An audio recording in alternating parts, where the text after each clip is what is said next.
speaker is Rebecca Watson, skeptical blogger and activist. Welcome.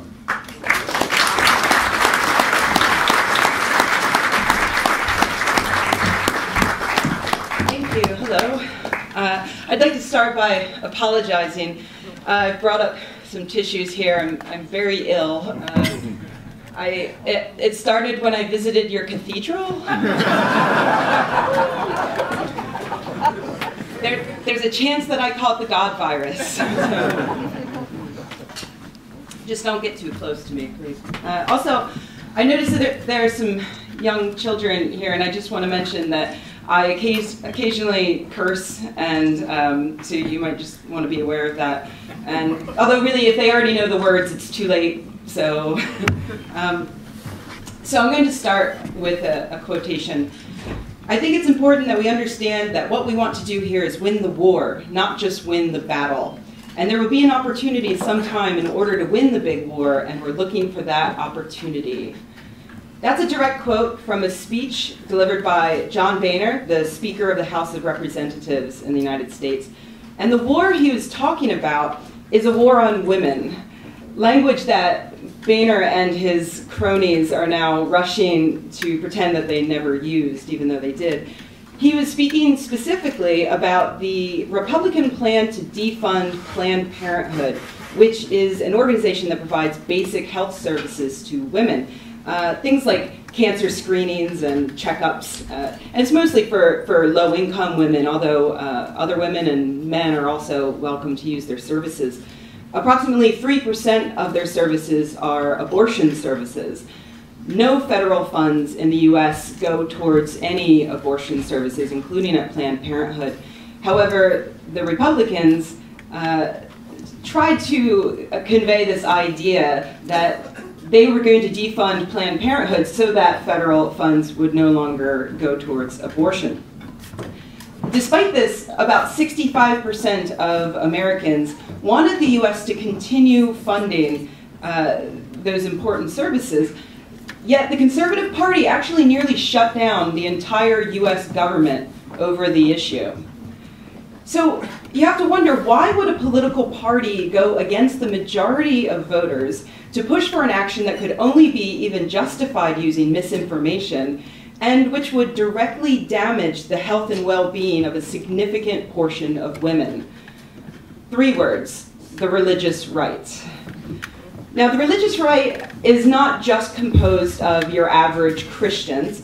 It's actually a specific overlap between conservative Republicans and evangelical and fundamentalist Christians who believe that their religion should be involved in US politics. I was speaking to some people last night, and I found out that in German, there's a word for that. Let me see if I get this right. Arschlöcher?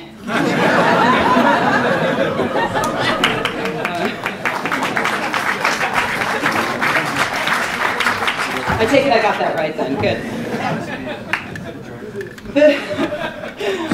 I warned you. Now, the religious right is a very powerful group of politicians, lobbyists, and organizations that are attempting to tear down the wall that separates church and state in the United States so that they might basically set up a theocracy. Groups like Focus on the Family, run by evangelical Christian leader James Dobson, who once attacked the Girl Scouts, you know, the girls that dress in sashes and badges that they get for learning to sew and things like that.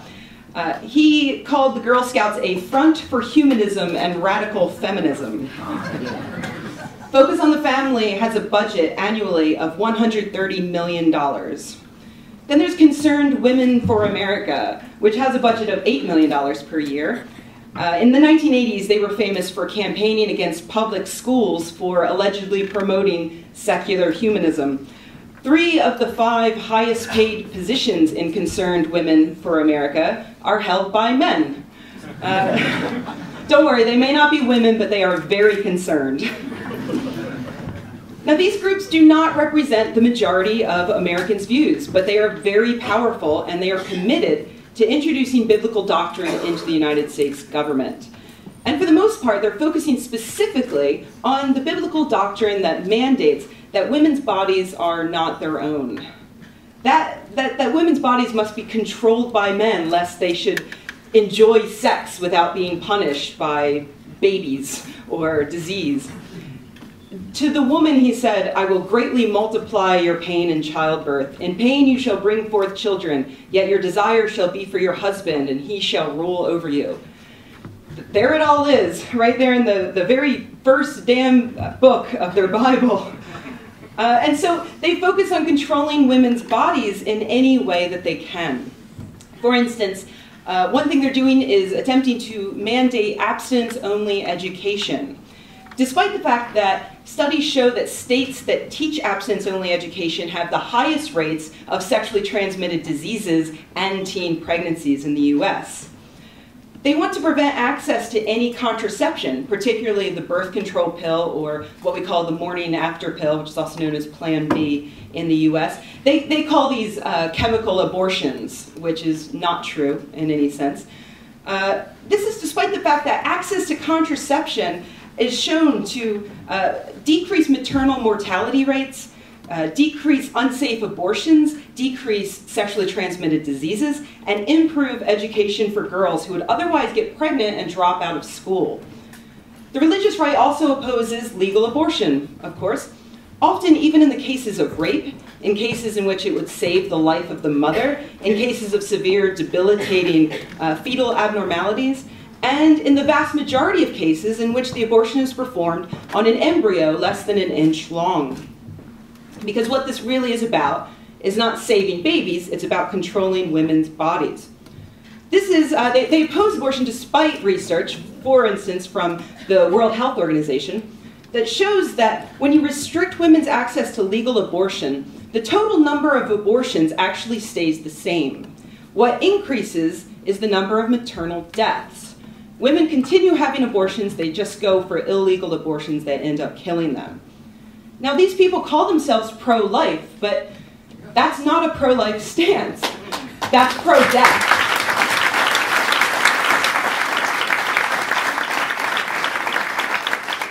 Now, this pro-death standpoint can also be seen in their opposition to the HPV vaccine, which is a vaccine that is safe and effective and which would drastically reduce the number of women who die each year of cervical cancer.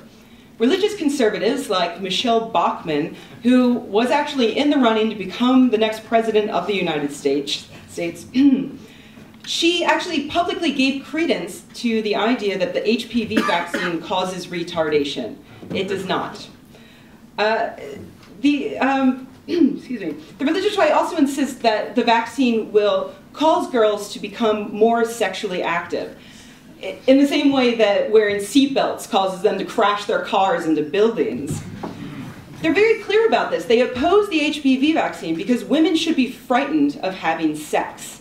If they make the great mistake of having sex, God has decreed that they must be punished. We see cervical cancer, and they see the almighty hand of God.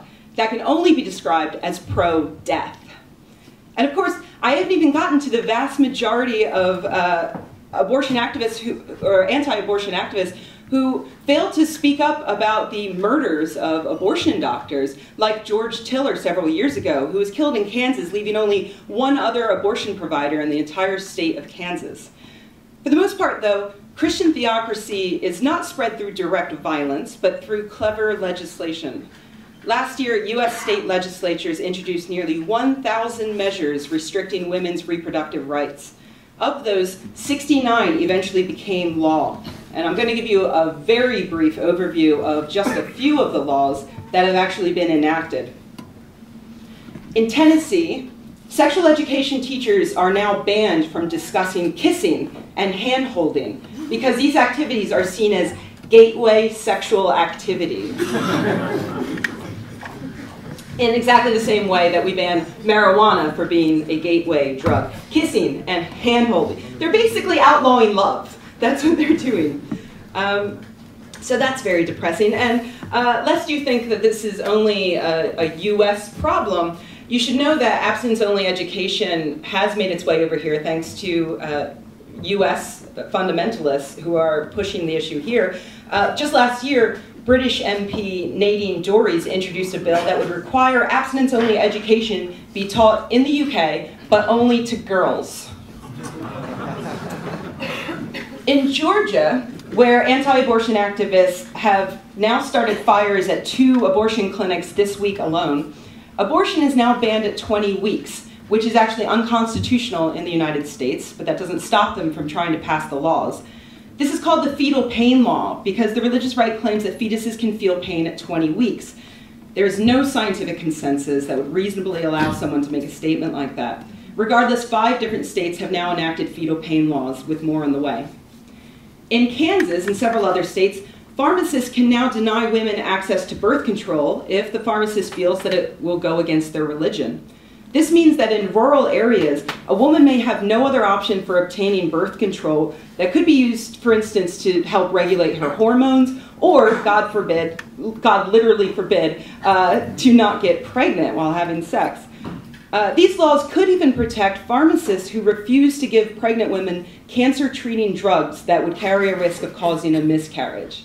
Again, pro-death. And again, lest you think that this is a problem that is restricted to the United States, in 2010, the EU enacted a similar proposal thanks to lobbyists from the European Center for Law and Justice, which is related to the American Center for Law and Justice, which is a $12 million religious right organization run by the television evangelist Pat Robertson, who you might recall, I'm not sure if the news made it over here every time he says something idiotic. He once said that the earthquake in Haiti was caused by Satan worshippers, and that the 9/11 attacks were caused by feminists and gays. Oddly, he was suspiciously silent on the devastating tornadoes that ripped through the Bible Belt recently. Who knows what caused those? Now on to Mississippi. This is a good one. I'm going to let Representative Bubba Carpenter explain a recent law that was enacted in Mississippi. And I quote, "We have literally stopped abortion in the state of Mississippi. 3 blocks from the Capitol sits the only abortion clinic in the state of Mississippi. A bill was drafted. It said, if you would perform an abortion in the state of Mississippi, you must be a certified OBGYN, and you must have admitting privileges to a hospital. Anybody here in the medical field knows how hard it is to get admitting privileges to a hospital.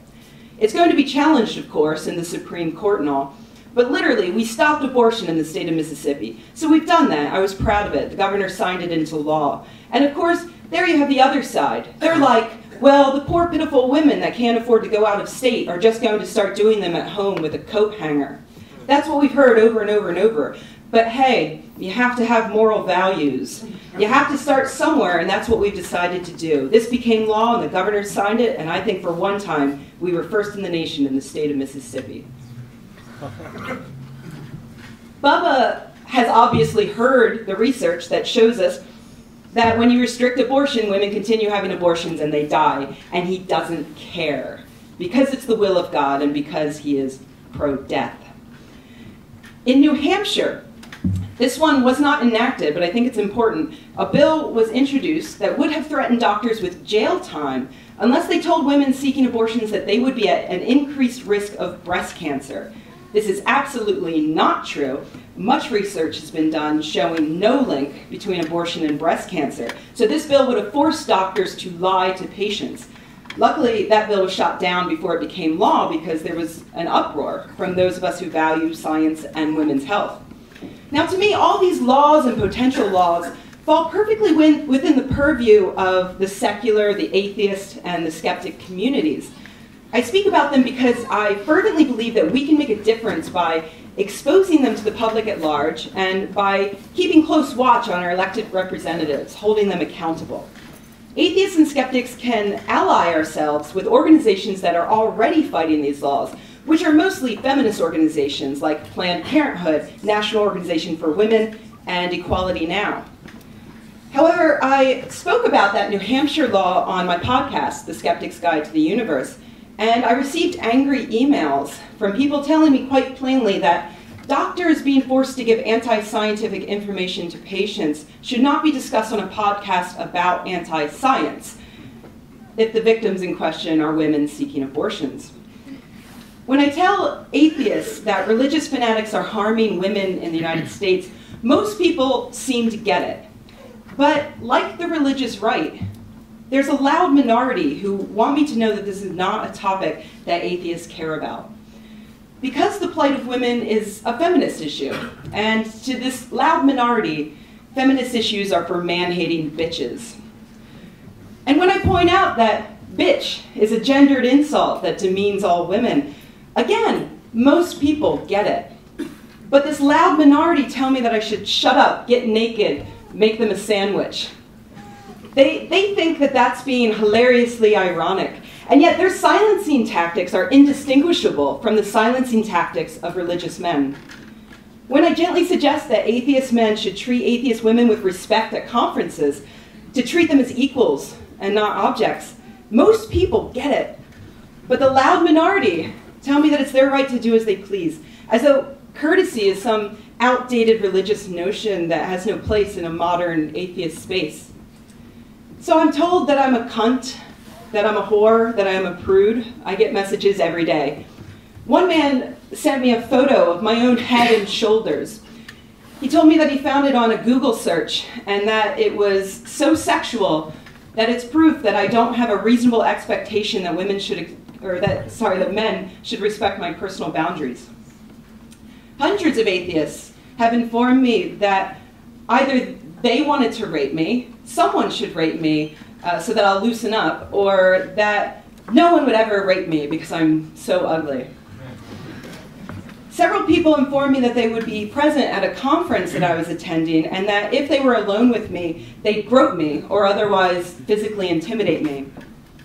Several prominent atheists contacted organizations, including my own podcast, and tried to have me fired, disinvited, or blacklisted. And as an aside, I just want to publicly thank the organizers of this conference for not bowing down to that pressure.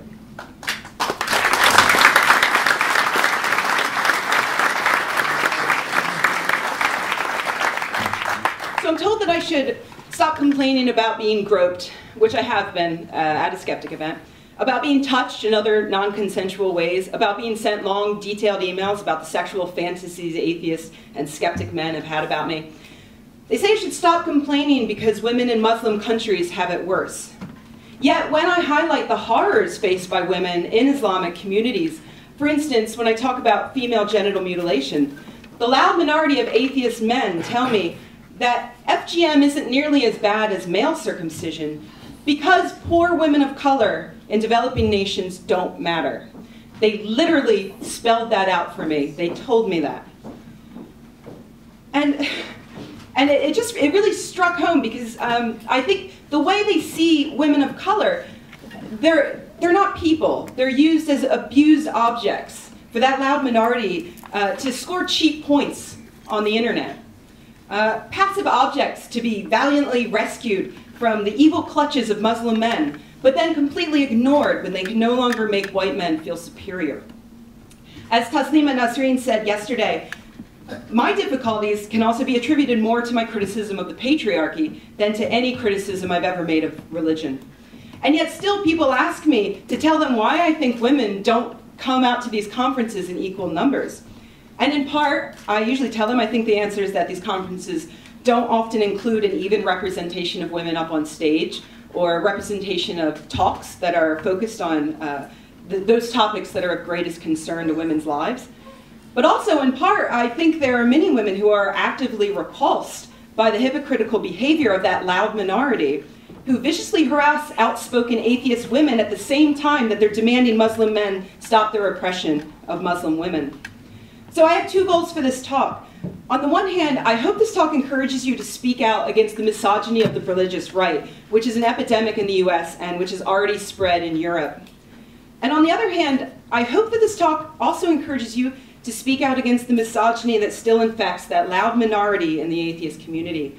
Help make this a more welcoming environment to women. Because right now, the religious rights war on women is acting as this shrieking alarm clock, waking up those good Christian women who previously assumed that their religious leaders had their best interests in mind. And who will those women see standing there to support them when they finally open their eyes? Thank you.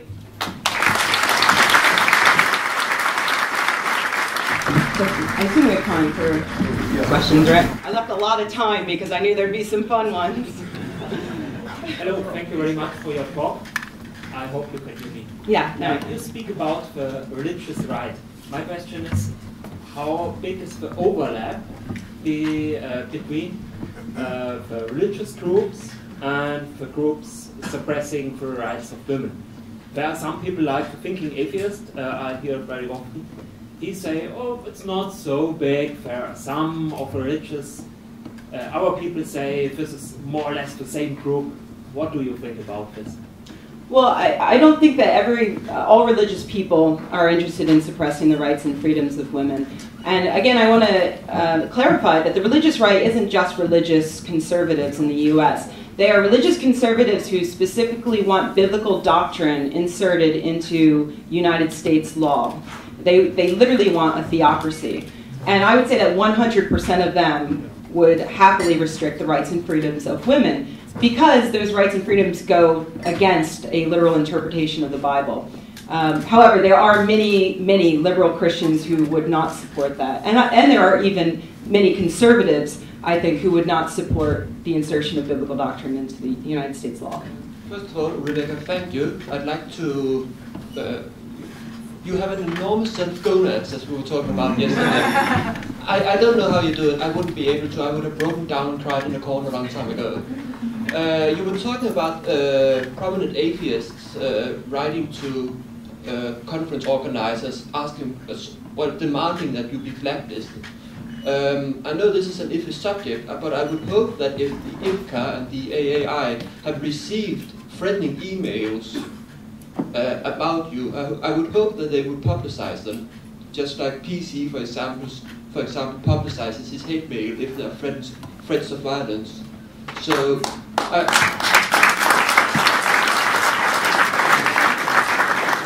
I know it's difficult, but I think we need more naming and shaming. Yeah, something very interesting has been happening. First of all, to address the first thing you said about gonads. We were talking before about how, a common American saying is that somebody's got balls, but balls are actually quite weak. But also they're gender specific. Gonads is good for everybody.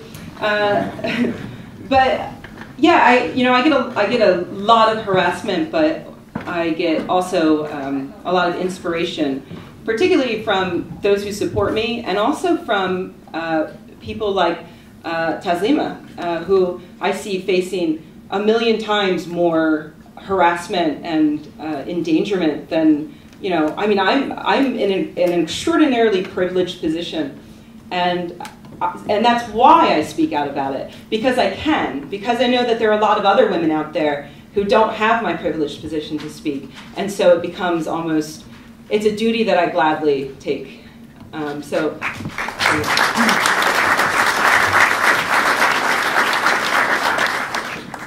And to get to the point about naming and shaming, there's been an interesting conversation online happening recently, because at the Women in Secularism Conference in Washington, D.C. last weekend, I was on a panel in which Jen McCrate, who writes at Blaghag, very good blog, she mentioned offhandedly that when she was getting into this community, when she was going out to give her first talks, she had several women independently emailing her, telling her to watch out for certain prominent atheist men because they were known to harass women. And she eventually learned that there's this underground network of whispers saying, where we try to protect each other. And so when she mentioned this, it sparked a really interesting conversation about how do we make these conferences better for women. And I saw some people bring up the idea of naming and shaming, and it actually it broke my heart, because I saw a number of people say, we can't, because Rebecca last year said that an anonymous man happened to hit on her and she wasn't really big on it, and hey, please don't do that. And look what happened to her. Can you imagine what would happen to us if we came out and said, this man grabbed my butt, They would be ripped to shreds on the internet. And so it's heartbreaking because, I mean, in respect, that means that the loud minority is winning in a way, because they've successfully silenced other women who are seeing me as I'm being made an example of.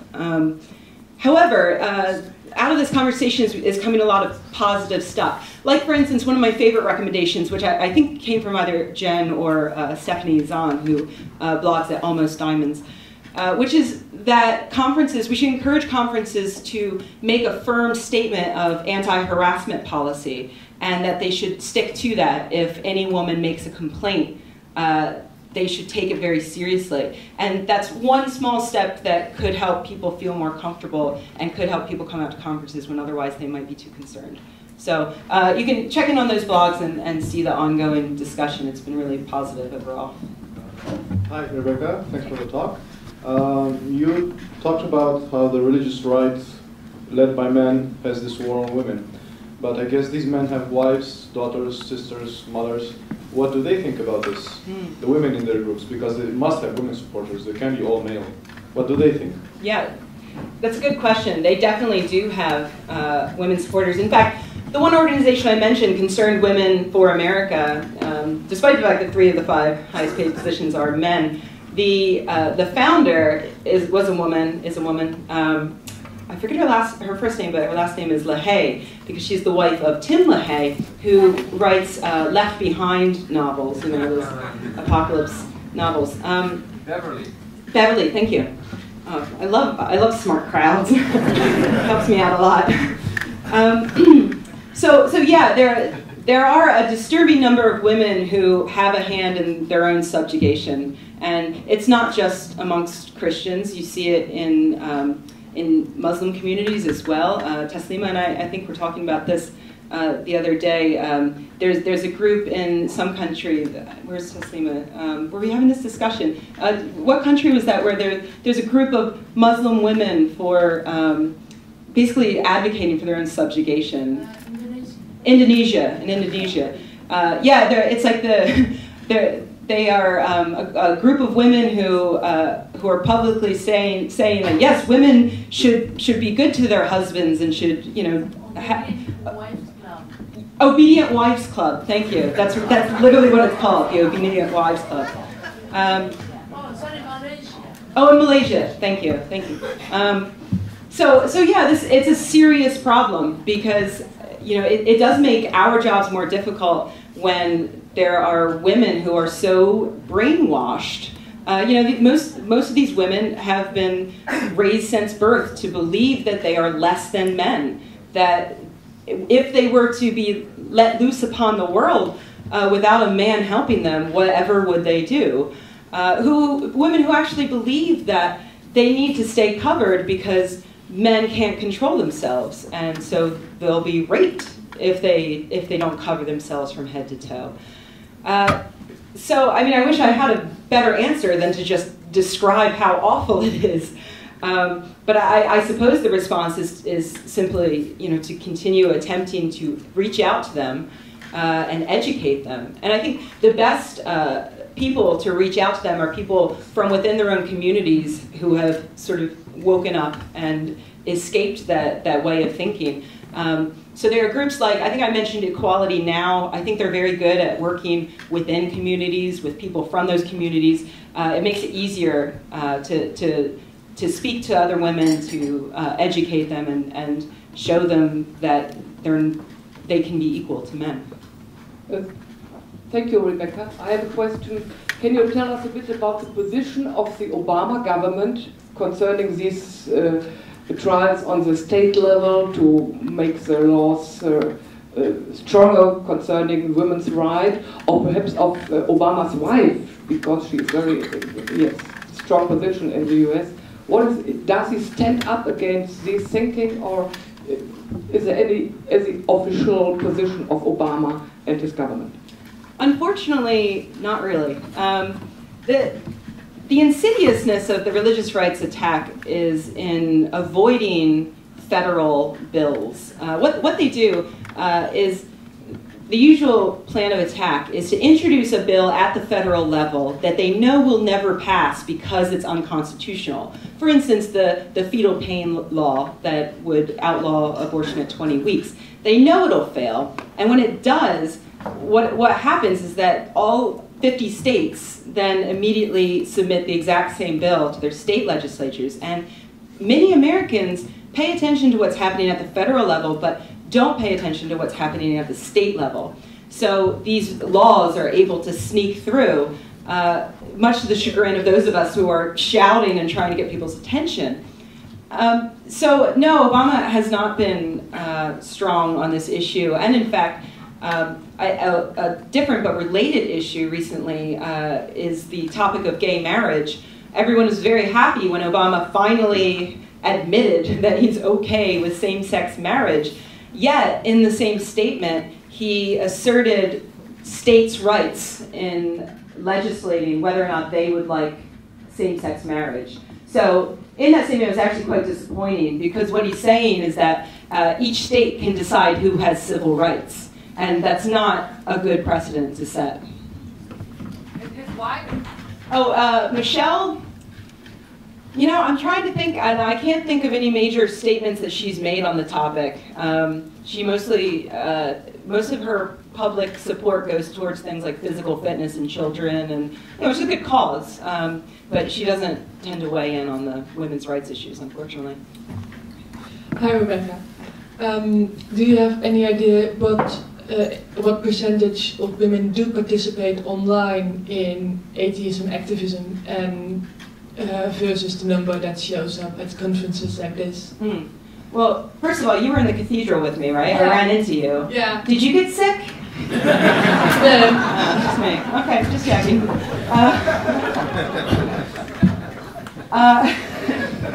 So the percentage of women who are active online.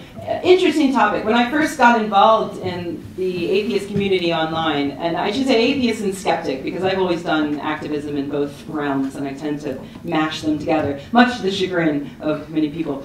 But when I first got started, I noticed that the percentage of people online tended to be, of women online, tended to be around 30%.